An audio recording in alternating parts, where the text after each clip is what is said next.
शेर को मिटाने वाले बड़े आए बड़े गए, शेर वहीं खड़ा है। आए थे आपके लीडर, कहां पर हैं? शेर आ रहा है सर। जी थैंक यू सो मच जी। बिल्कुल जी, सबसे पहले तो जो इस वक्त फ़लस्तीन में हो रहा है उसके ऊपर बड़ा, जितनी एक तो मजम्मत की जाए कम है, लेकिन ये मजम्मत से बात जो है वो आगे जा चुकी है। क्योंकि इससे पहले भी जब भी वहाँ पर इस तरह का तशद्दुद किया गया या हमारे जो मसाजिद हैं उनके ऊपर हमले किए गए, और हमेशा इमरान खान साहब ने भी उसके ऊपर बड़ी जो है लाउडली जो है आवाज़ उठाई, और उन्होंने वाज़ह तौर पर कहा कि जब तक जो है वो फ़लस्तीन में इस तरह से इसराइल जो है वो तशद्दुद करेगा और उनके साथ ज्यादती करेगा, तब तक कभी भी हमारी उनके हवाले से पॉजिटिव राय या हमारी उनके साथ जो है वो जो है मरासम नहीं हो सकते। और ये बात उन्होंने बड़ी वाज़ह तौर पर कायद-ए-आज़म मोहम्मद अली जिन्नाह के साथ जो उनके वर्ड थे उनके साथ की। जी सर। जी तो बड़ी उन्होंने वाज़ह तौर पर उस जो है कायद-ए-आज़म मोहम्मद अली जिन्नाह साहब के साथ बड़ी मनसूब की, और बड़ा वाज़ह तौर पर कहा कि उन्होंने भी यही फरमाया था कि जब तक जो है फ़लस्तीन में ये जो तशद्दुद और ये सारी कार्रवाइयाँ और वहाँ पर कब्ज़ा और लोगों के ऊपर जो है जिस तरह से हमारी मसाजिद के ऊपर और हमारी जो इबादतगाहें हैं उनके ऊपर हमले जारी हैं, तब तक हम जो है किसी तरह से इनके हवाले से नरम गोशा या वो नहीं सोच सकते जी। तो यही सूरत हाल है। दूसरे नंबर पर जो आपने नवाज शरीफ साहब के हवाले से बात की, तो बात यह है कि इस वक्त अगर नवाज शरीफ साहब की या PMLN की मकबूलियत होती तो ये बड़ा वाज़ह तौर पर इलेक्शन का कहते। आज तक आपने देखा कि किसी टाइम किसी लम्हे के लिए इन्होंने ये नहीं कहा कि 90 डेज जो है वो आईने पाकिस्तान कहता है तो इलेक्शन करवाए जाए। हमेशा पाकिस्तान तहरीक इंसाफ जो है वो फ्रंट पे आई और उन्होंने आइन की पासदारी करते हुए सुप्रीम कोर्ट से भी रिजू किया कि सुप्रीम कोर्ट डेट दे, और आपने वाज़ह देखा कि दोनों सूबों में डेट भी हुई और उसके बावजूद इलेक्शन नहीं करवाया गया। हुकूमत किसकी थी? हुकूमत उस वक्त PMLN की, PDM की थी, लेकिन सिवाय पाकिस्तान तहरीक इंसाफ से, या अभी देख रहे हैं कि पीपल्स पार्टी कहती है कि इलेक्शन होना चाहिए, और वो भी सिर्फ जुबानी अपना एक नैरेटिव बनाने के लिए, लेकिन प्रैक्टिकली अगर देखा जाए तो सिर्फ पाकिस्तान तहरीक इंसाफ ही इसके ऊपर जो है हर रोज बात करती है, सुप्रीम कोर्ट में गई है या लीगल जितना भी फॉरम्स है वहां पर रजू किए रखा है। ठीक है, तो उससे आप मकबूलियत का तो अंदाजा लगा सकते हैं कि किस तरह लोग उनका वेलकम करना चाहते हैं। एक जो अदालत के इश्तिहारी हैं वो बाहर गए और वापस ही नहीं आए। कौम जानती है कि उनसे किया गया वादा जो है वो उन्होंने तोड़ा, और जितने अदवार रहे आज तक जो पाकिस्तान इस नैज पे पहुंचा है उसके जिम्मेदारान ही हैं, क्योंकि सबसे ज्यादा इन्होंने हुकूमत की है। और पाकिस्तान जब से बना है तब से आप देख लें कि हमारे दूसरे जो पड़ोसी ममालिक हैं वो कहाँ पर पहुंच गए हैं।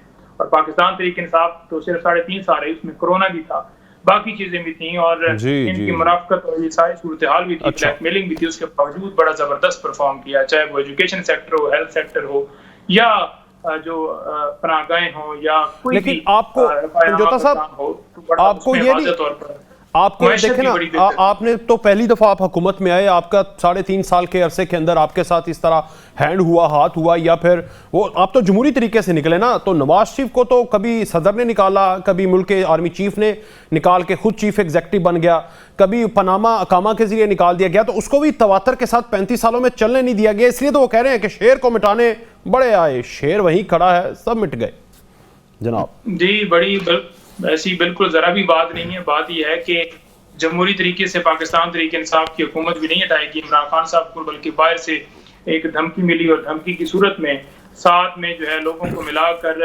हाउस में मंडियां लगी, और किस तरह से जो है वो एक लोगों को जो है उनकी वफादारियां चेंज करके, और आज भी आप देखें क्या बात कि प्रेस कॉन्फ्रेंस करवाई जाती हैं, अगवा लोगों को किया जाता है, उठाया जाता है, उनके घरों पर छापे मारे जाते हैं, कारोबार बंद किए जाते हैं, और वही टैक्सेस करके सिर्फ तोड़ा जा रहा है। पाकिस्तान तहरीक इंसाफ के ऊपर बैन लगाया जा रहा है, पाकिस्तान तहरीक इंसाफ के निशान और जो जो लोग उनके साथ मनसूब हैं उनके ऊपर। लेकिन जितनी ये पाबंदियां लगा लें, जिस तरह से ये कर लें, किसी तरह से जो है वो आवाम जो है कबूल नहीं करती।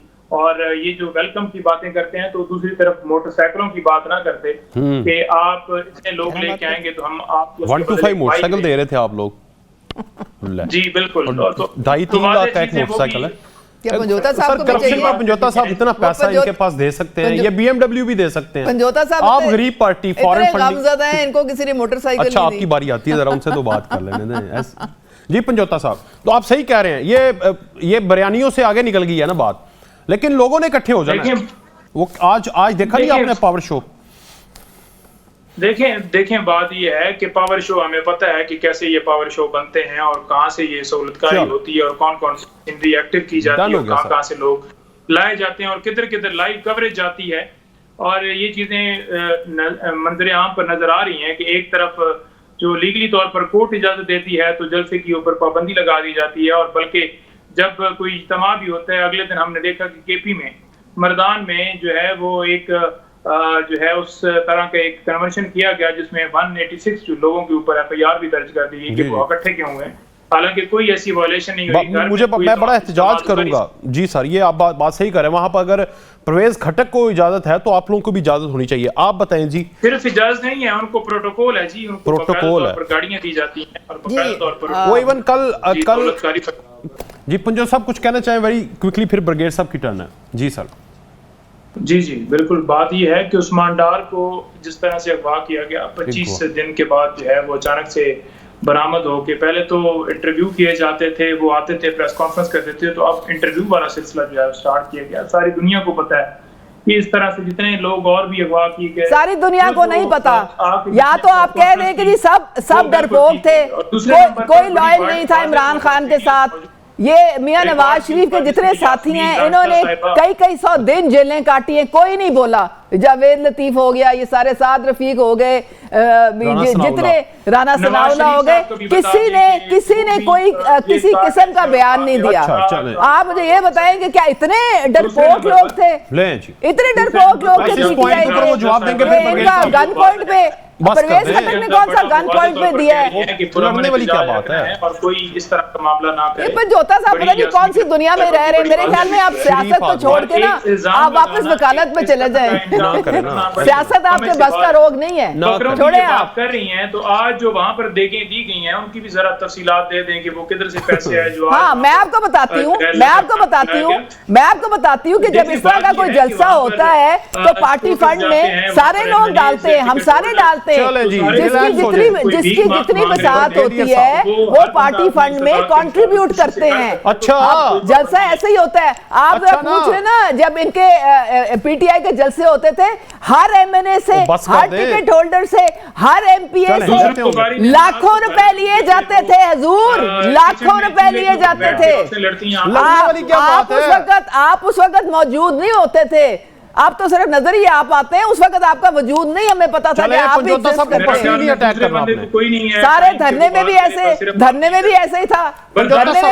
आगे मैं आपसे सवाल करता हूं, सारे लोग ब्रिगेडियर साहब से डेली जनाब वो अपने वो लाखों रुपए लाते थे, अपने हल्के से लोगों को लेके आते थे, उनकी ट्रांसपोर्ट का पैसा देते थे, उनके खाने पीने का पैसा देते थे। मैं क्या करूं यार, मेरी बात हो गई है। आप अपनी सियासत या तो सही तरह सीख लें या फिर छोड़ दें, वकालत में गुजारा करें। अब बड़ी मेहरबानी आपकी। मैं आपको बता रही हूँ, पता नहीं क्या बातें कर रहे हैं। इनको क्या पता क्या पॉलिटिकल पार्टीज कैसे चलती हैं? प्रोग्राम में मैं आपको बता रही हूँ कैसे चलती हैं। बात इंटरप्ट करें, बारी पे बोलें जी, और जब आपकी बारी जी पंजोता साहब